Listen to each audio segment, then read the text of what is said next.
The Cayenne has been a massive car for Porsche, with over 770,000 sold since its introduction back in 2002.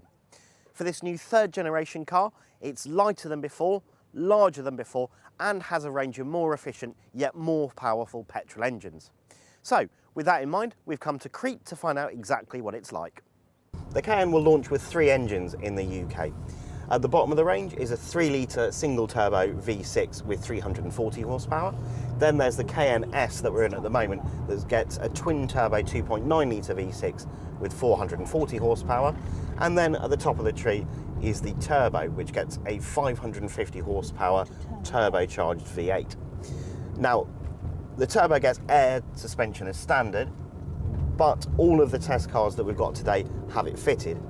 The good news is that body control is tight, so it doesn't lollop around in bends, especially if you have it in sport mode. But bear in mind this is a Porsche, so the ride is quite firm over particularly sharp ruts and bumps. The engine, well, this S strikes the best balance of the 3. It sounds a bit fruitier than the standard Cayenne, has plenty of shove and isn't anywhere near as expensive to buy or run as the V8.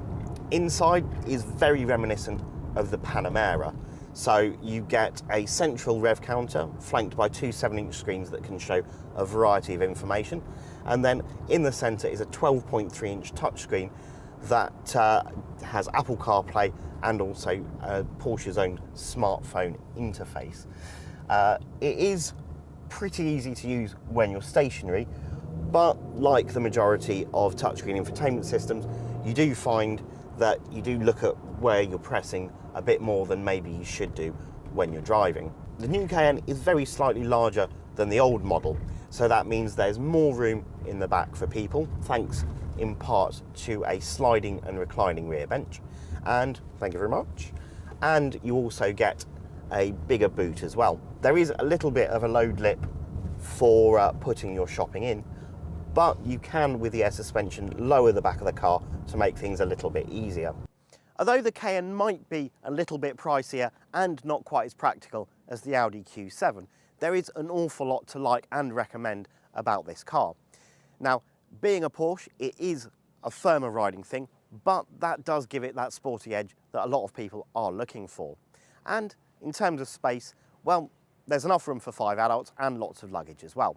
Now, although the V8 might be tempting, we've got the feeling that the S is going to be the best balance between performance and affordability.